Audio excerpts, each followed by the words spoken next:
Welcome to the Ending Sexploitation podcast, where we decode sexual harm and provide you with active solutions. I'm your host, Kaylee McNamara. Hello, everyone. Thanks again for joining us on another episode. Once again, I'm joined by Dani Pinter. How's it going, Dani? Hey, going well. Good to be with you, Haley. Great to be with you too. Today, we are talking about a really intense topic of deepfake technology, AI or artificial synthetic pornography. There's so many different terms that have been used to describe this uh, phenomenon, but it's been fascinating to see as technology is moving so fast. It really is getting democratized in a way more than ever before. We've seen people edit videos in a deceptive way, in a way to make someone appear to be in a sexual scenario that they weren't in real life in the past. But suddenly it's so much easier to do that than it ever was before. So it raises some really interesting topics around safeguards, digital identity, what does consent mean? I don't know, Dani, if you just have any general thoughts on the rise of deepfake AI pornography. Yeah, I think it's really alarming. And to me, it just highlights why, having this development in this landscape of 230 immunity, that's what's frightening to me, right? Like we have a tech online digital landscape in the United States of virtually zero regulation, no accountability, and then this innovation of this powerful technology. I think we should be very concerned about that because what are the limits? Are there any? And once this thing gets going, and we of course we could take action, but for those individuals already victimized, if their images were already used, and is there any getting that off the internet? That's the scary thing is once it's out there, it's out there. So I'm always thinking of it in that sort of 230 legal context, but Mm-hmm. yeah. And it's interesting because obviously, when most people, I think, hear about deep fakes, they're often hearing about it in the context of misinformation about the news, or can you even trust what you see online around Mm, politics or world events? But there was a survey that came out that 99% of deep fakes on the internet are pornographic. Like really? overwhelmingly, deepfake Wow. technology is used for pornography. And Wow. 98% of the time, it's women are the primary target, That's which good. isn't really surprising. Um, but yeah, that scale is really Yeah. incredible in a horrible, horrible way. And there was a survey that also came out by Thorn that said that 1 in 10 teens reported knowing someone who had created deepfake nude imagery, who had had deepfake nude imagery created of them. So 1 in 10 teens knew someone who had deepfake nudes made of them, which is wild to me. 1 in 10 is a very high percentage to have experienced this. And this is just something that happened. I think that the survey was from 2024. So unfortunately, I'm sure that that percentage is only going to increase more and more. And I can't help but think it's going to overwhelm law enforcement and confuse efforts to crack down on CSAM. And this is CSAM. Even I would argue, if it's For really teens, sexually yeah. explicit Mhm. of depicting a child, even if it's AI generated, that's still CSAM under the law. So that's criminal. And you just imagine how quickly that's Mhm. consumed by Mhm. society. It explodes. Probably those creating it feel less sense of danger than normal perpetrators of CSAM crimes. So now I just imagine, I think about like we talked about before in desensitization. If you have this explosion of child pornography that's AI created, and is that going to just desensitize the masses? Is that going to overwhelm law enforcement? Is that going to create almost a sense of complacency for sexualization of children? I think that's really Mm. concerning. Absolutely. And I think children being the targets of this is like everyone's worst nightmare. It's the worst case Yeah. scenario. It's the most terrifying version of deepfake technology. And I know that we have an article from, I think it was NBC, about a recent court case about this, which the headline was really shocking to me, Danny. And I wanted your take on this, especially as a lawyer, this concept of, oh, here it is, that in a judge ruled that possession of AI generated child sexual abuse imagery may be protected by the First Amendment in some cases. What does this mean? Yeah, well, there's a Supreme Court case somewhat addressing this issue. It was like think about what it would have looked like at that time of the 90s and early 2000s of like cartoon generated child pornography. And they were calling it virtual child pornography. And it was on the rise, unsurprisingly. And Congress passed a law criminalizing that and it was challenged. And there was a Supreme Court case that struck that down, saying that there was a level of First Amendment protection because it didn't involve a real child. I think that's one worth revisiting with the Supreme Court. Personally, I think that Mhm. was just wrong decision. I don't think that child pornography, even if virtual and not involving a real child, has any literary, artistic, scientific value. And that's coming from the obscenity rule of, what has First Amendment protection and what doesn't when it's involving sexual content. And I mean, I would argue that there's nothing of value to be protected by the First Amendment with that, but I think the Supreme Court would have to wrestle with that again and potentially consider if they're going to uphold that decision or reverse it. And so I'm sure that's what the Wisconsin judge is referring to. But I will say that since that decision, Congress amended the statute that was struck down, and that is still in force. Now, I don't know this case. We're just reading the headline. Maybe the Wisconsin judge is taking aim at it and saying it too is unconstitutional, and maybe this will come to the Supreme Court. Mm. But that statute that is currently in force today says that virtual child pornography that is obscene is not protected and it's illegal to distribute. So it just has to meet that obscenity barrier, whereas the other one didn't. So you can imagine maybe this would be, very, very soft core, maybe not even very explicit. And that might have been part of the problem with the statute as well in terms of the First Amendment, was it just too broad. It could encompass a lot of things that we really wouldn't consider child pornography. So it was rewritten to qualify virtual CSAM that is obscene, and that's still Mhm. illegal. And so I hope that that would remain illegal. U.S. District Judge James Peterson allowed 3 charges to move forward, but threw one out, saying the First Amendment protects possession of virtual child pornography. I'm sure he's referring to that Supreme Court case I mentioned, but I wonder Mhm. if he's addressing the current statute, if the prosecutor brought it under the current statute, if he's challenging the constitutionality of that.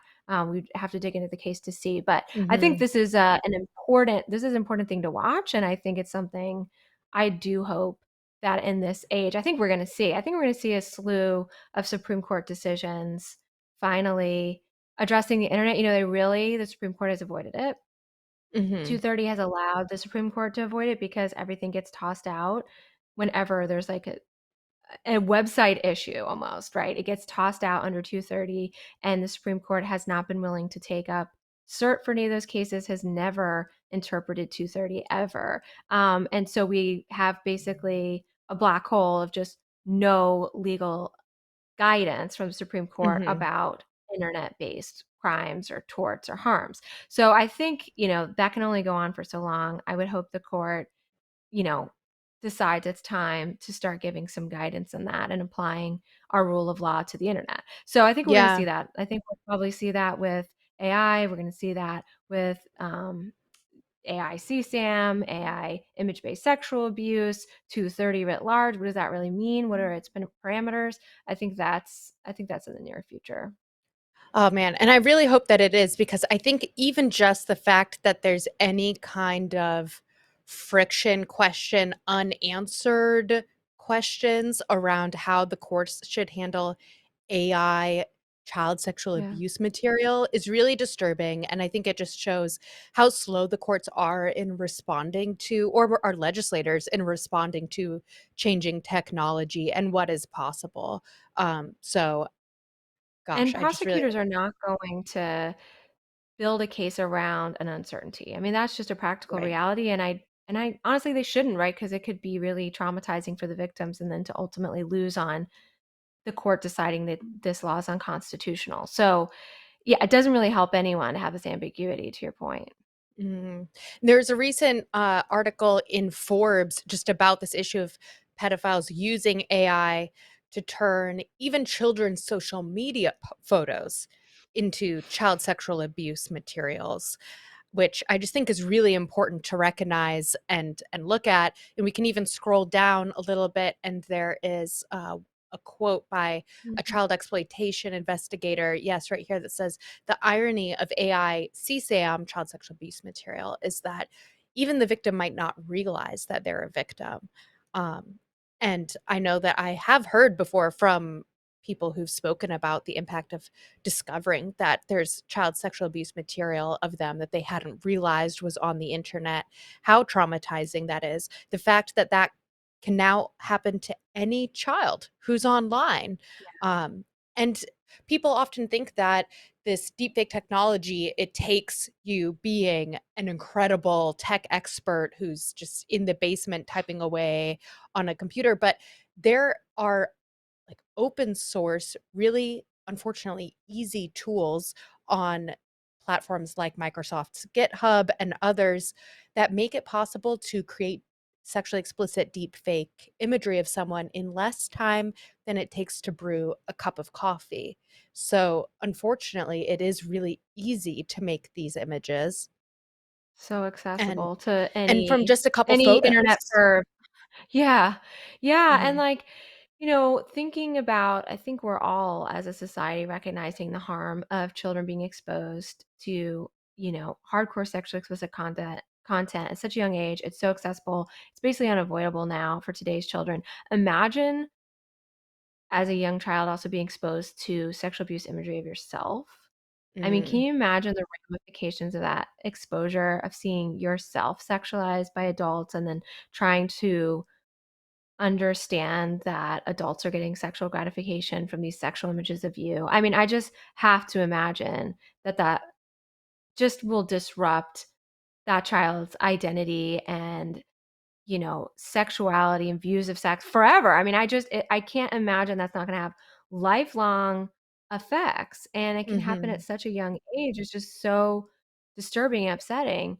And I also just wanna talk about, because I feel like when people hear about this and that quote, that I feel like a lot of people will make the mistake of thinking, well, this is relatively harmless, like, "Oh, well, big deal." I mean, it's a little embarrassing maybe that someone made this of you, but, like, who really cares? You weren't actually sexually assaulted.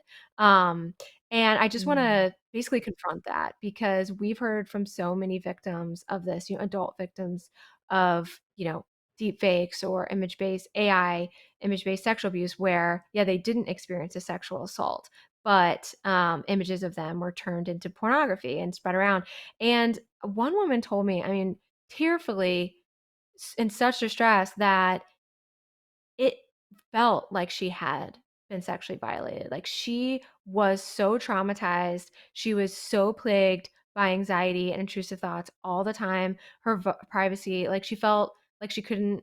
I mean, it was disrupting every aspect of her life. Like, it mhm. was truly harming her. And of course, we don't wanna play this game of, like, rating harms and Right. trauma that people, but I think it's important for people to realize that you can't be unaffected by this. If someone does this Mhm, to you, it will be traumatizing, and it does, you know, it's hard to imagine it, but it does have a very personal effect on the person, and it's very violative.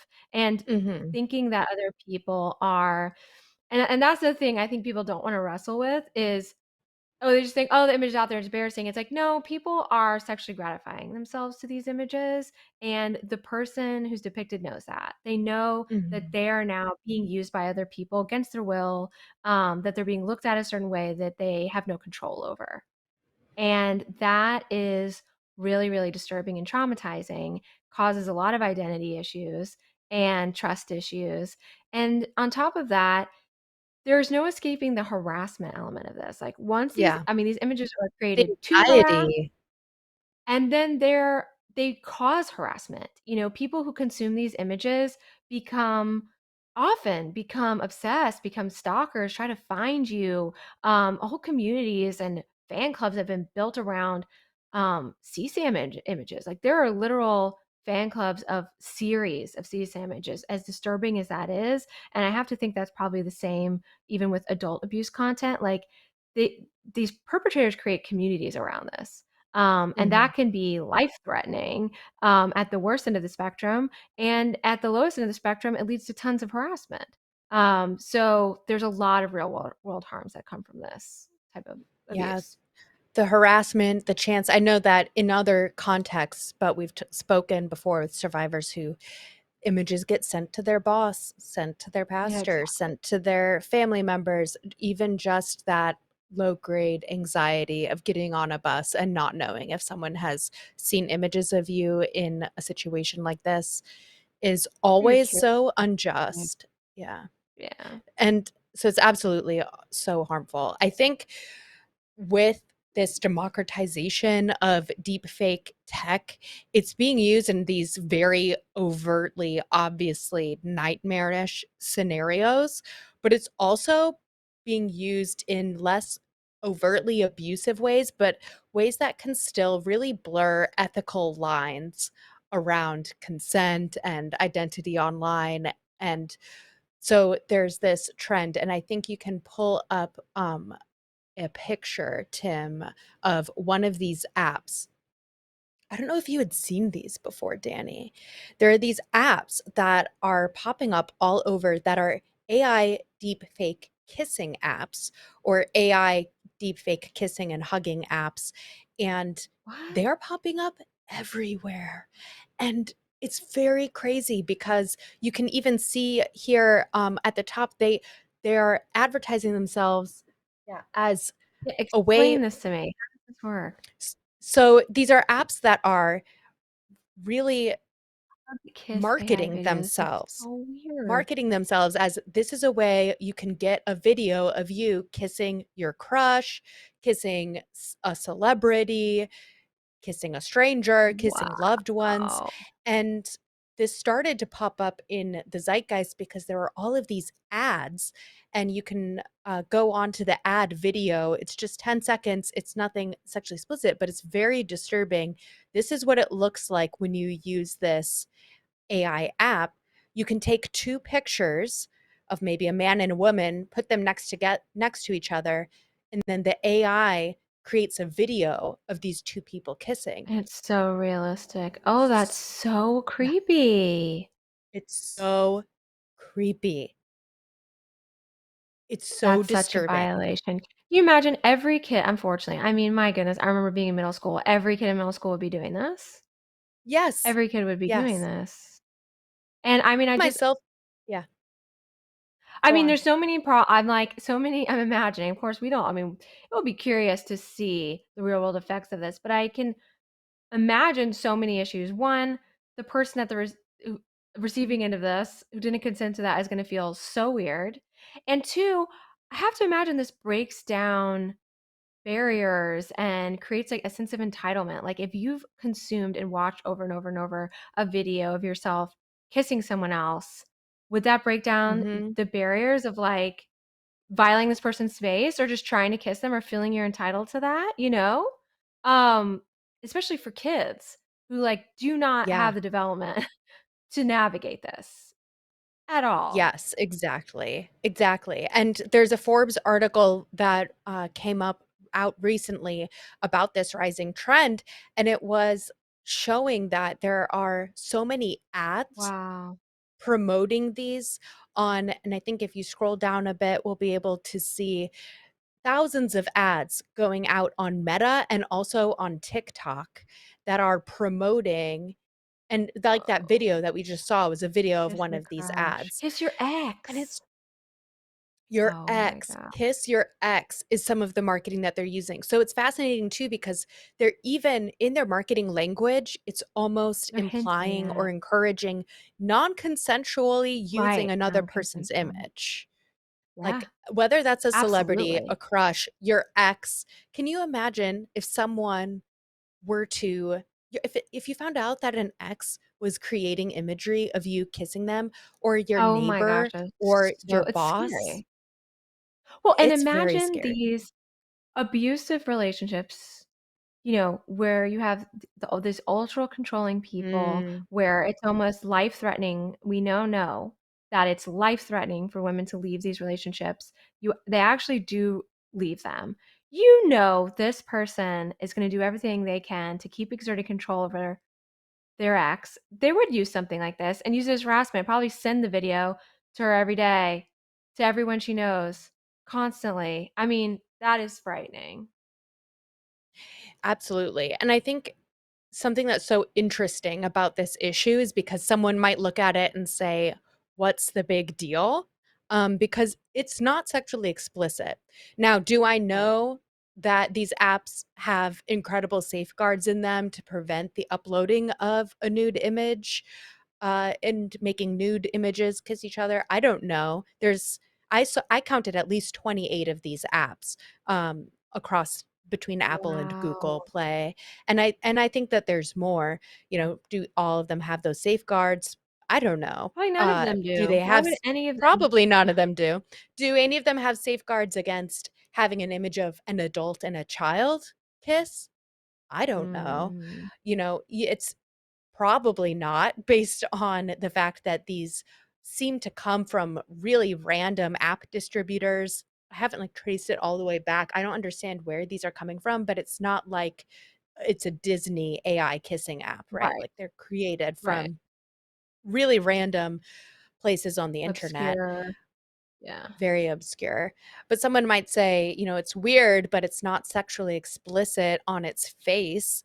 Um, but I think that it still is crossing boundaries. I think just Well, I because don't it think isn't ex this is about yeah, I don't think this is about it being sexually explicit. I don't think that's the Mhm, issue here, is like a prude issue. The issue is the mhm. violation of boundaries, right? The touching without consent, Yes. the creating an intimacy without consent, Yeah, and using morphing someone's your, image like, without digital consent. identity. Like, your image Yeah. is your digital identity, and I think we're still trying to find the language as a society with AI and these deep fakes, but your image is your digital identity, and to take that and morph it in a way without your consent in a sexual scenario, it might not be explicit, but I think it's still very exploitative.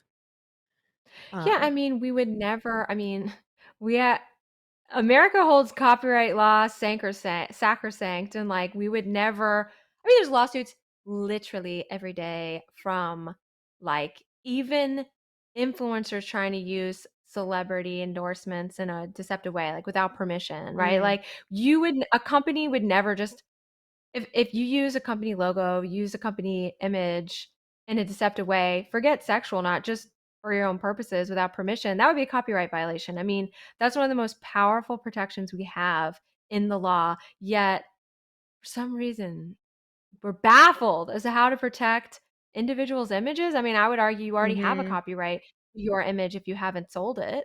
Um, I think there's Yeah. case law that says that to a degree. So I mean, I think this is just a matter of will in my mind. This is very solvable. It's like people should not be able to use your image to your point. Use your image, use your identity in any way that's Mhm. deceptive or misleading or without your permission. You should have ownership over your own image. Yeah, absolutely. And I think it is harmful to, like, if it's crossing boundaries to do something offline to somebody, if it's crossing a Right. boundary to kiss someone without their consent, undress someone without their consent. There have been all these cases of Um, undressing apps that have gone around, and a lot of them will get taken down. Some of them still persist.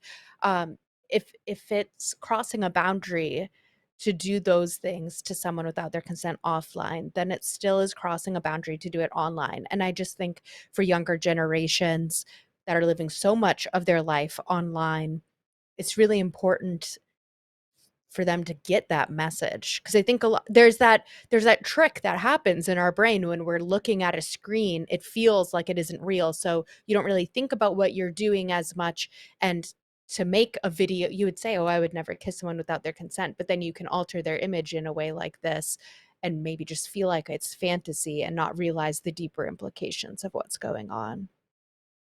Yeah, and I mean, Mhm. it's just it's also about I mean, I think to that point too is yeah, there's like not the empathy barrier, the societal norm barrier preventing them from doing it on the app, but at the same time that erodes the Mhm. I think there's an argument that It by taking normalizes that it. it normalizes and erodes then the societal norm in person, which is scary. Mhm. But even just this idea of your image and your identity and truth and reality, it's like we should be able to protect those things. You should be able to control your reputation and your image. And, to a degree, at least that reflects reality. Someone Mhm. shouldn't be able to hijack your reality. Like, what's the harm in this app displaying you kissing someone? You didn't do it. It's just not true, and that should be enough. Mhm. You should be Yeah. able to control, truth as to your reality, I mean, as to your image, your reality, what you have or haven't done. I think we should not minimize, the lack of protections we have right now legally online with this kind of thing. Like this is if you could recognize that a company, if someone can use its images and logos without permission, would completely destroy an industry or destroy any value in art and science, and no one would innovate if anyone could steal their work. If we can understand that in a commercial setting, I mean, how can we not Mhm. understand that in our personal, societal wise setting? That if someone can take your image and do whatever they want with it, that's going to have completely degrading effects on each individual and society at large. Yeah, absolutely. And I think it points to a fact too that with so many versions of technology, we just allow experimentation on the most vulnerable in our society. We saw it with social media. Nothing was built with safety by design. And we just experiment the break things and move fast, which, Move fast and break yeah, things. I hate that. that whole philosophy has just led to so much documented harm, as we have discussed and will continue to discuss. But with the AI tools and with deepfake, you can almost see it's like a second generation of that mentality is growing. Yeah, Um, and the we've already seen with social media that not thinking about safety first, not thinking about prevention at the front end leads to devastation on a mass scale, and I wish that we could put prevention and safety at the forefront of our AI advancements. Obviously, right. I use AI almost every day. There's incredible things about it, but building in that safety by design first because, for example, with these apps, as just one example of a carelessness about deploying technology, again, the questions, we don't know and highly doubt that there are ways that they're preventing nudity? Are they preventing adult and child images? Many of these apps were rated 4 plus in the app stores. Could these apps be producing, you know, imagery that would be so easy for an adult predator to generate Yeah. imagery and potentially use that to sexualize a minor or as a grooming tool for a predator? Yeah, We've seen grooming tool. they'll use pornography to say, "This is normal when an adult is sexually abusing you. See, this is happening on your screen, so you should accept it." And all of these consequences are tied to what seems like such a trivial app, but it's by taking that careless approach and not a thoughtful approach, it can have really serious consequences. Yeah, absolutely. And I mean, I think that just goes back to our theme that like no more 230.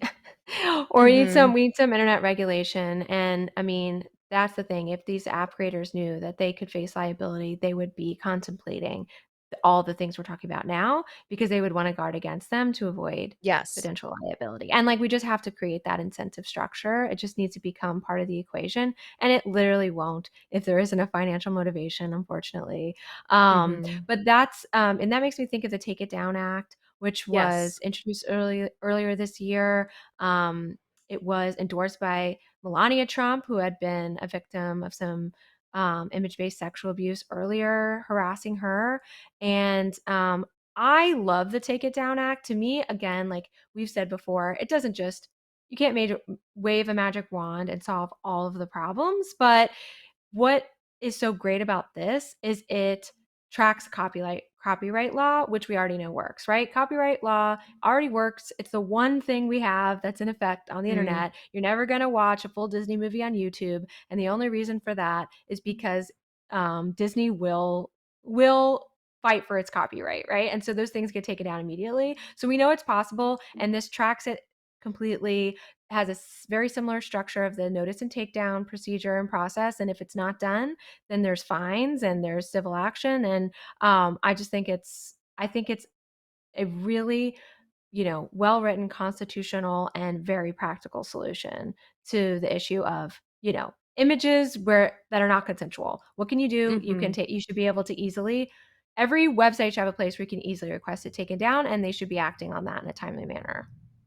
Yes, and this bill, it gives me a lot of hope because it has so much bipartisan support. It was passed through the Senate and it's now out of a committee in the House. So we're hoping that the House will bring it to the floor for a vote because I just really believe that it would pass with flying colors. And what this bill would do is that it will criminalize publishing or sharing sexual images without a person's consent, which a lot of states have that law, but there's no federal law, and your safety should not be dependent on what state you're in. You Well, and should I'll add to that that too, like, even the state laws just say you can't do it, either criminalize it. Most of the time it's a crime, but that means you have to be dependent on law enforcement to go out there and build a case. And they don't always have civil causes of action. Sometimes they do, sometimes they don't. But it doesn't build in any accountability on the website or any Mhm. functional procedure, right? It just says this is illegal to do.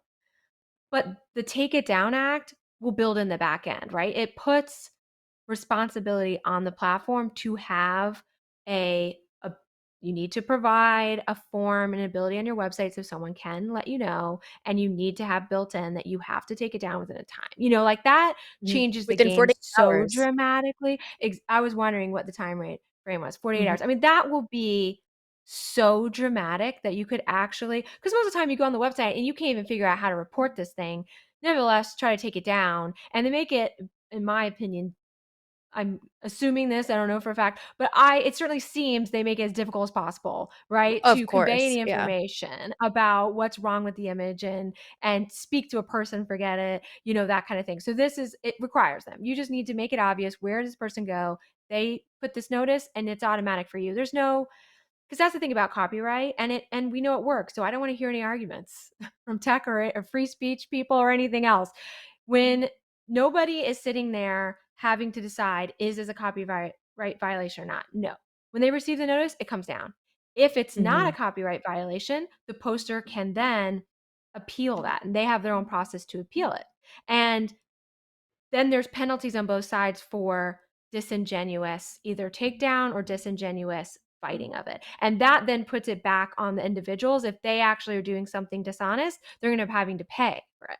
So it takes the sort of decision making off the platform, an easy, streamlined approach. You get the notice, you take it down, that's it. And then if they Yeah, want to dispute that, they go to the court and figure it out. and it makes the technol it just changes it so that the technology company, the online platform, errs on the side of listening to survivors. Um, and then, right, like you said, there's a path of recourse if it was incorrect, if it was I was speaking with a reporter the other day who is very familiar with tech lobbyist talking points and asked about the Take It Down Act and said, "Well, what about nefarious reporting? What about people Already built in. like reporting something in a false way just because they want to get it taken down. They that already exists. That already exists with That already copyright, exists, and and and they there's a figure it procedure out. in there. Yeah, Mhm, and I can't, I wish I could remember the details now because it's very practical and fair. It's like the platform gets the notice, it comes down, and then if there's a counter notice, I think there's like a time period where if the other person isn't able to provide, some kind of substantiation of their claim, then it gets restored, and then they can go to the courts and kind of duke it out. And like I said, there's fee shifting. So if you were a bad actor, you're going to end up having to pay. And there's a path to get it restored as well. That's not too burdensome in time and all that. So, yeah, it's been figured out. It works out. It's the best, yeah. it's not perfect, of course, but it works pretty well. Yeah, works good enough for Disney, so good enough for Yeah, us. Um, exactly. so that is on what is such a kind of dark subject matter. That is such a light of hope that this legislation is, I hope, imminent to move forward. So if you're listening to this, I hope that it is on the verge of passing, but contact your representatives if you haven't already. Ask them in the House to support the Take It Down Act. And then something else that people can do is in the show notes, we'll have a link where you can take action and email Apple and Google. You can contact them and ask them to have better policies as app stores for AI apps because we were talking today about the AI kissing deepfake apps, but there's other ones too that are very concerning, like the AI girlfriend chat apps, some of which have been linked even to young people dying by suicide. A lot of them Yeah. are built to be very sexually explicit, and there is just such a rabbit trail to go down that maybe we have a whole other episode someday where we talk about those. But we need app stores like Apple and Google Play to have more proactive policies for reviewing the safety mechanisms of AI apps to try to slow down that experiment, especially on kids, but honestly on all of us, where if you're going to release an app like that with deepfake imagery or that's a chat, what are the safety mechanisms in place? They should be ensuring that there are safety mechanisms in place to not facilitate or promote sexual objectification or non-consensual intimate or sexualized materials as well. So please take action if you're listening to this in that link. But all right, well, I think we are about out of time. Dani, do you have any parting thoughts? I know the issue of technology, deep fake, even the Take It Down Act, I'm sure that there will be more to come on these subjects because it's just ever evolving. But any parting thoughts from you? No, just looking forward to some better policies. I'm so encouraged by the Take It Down Act and its bipartisan support. I think that's so important and looking forward to similar, better laws to solve these issues. Mhm. Thank you, everyone, so much for listening. Make sure to rate us, share with your friends as we are starting to do these episodes more regularly. Thanks for joining us in Ending Sexploitation.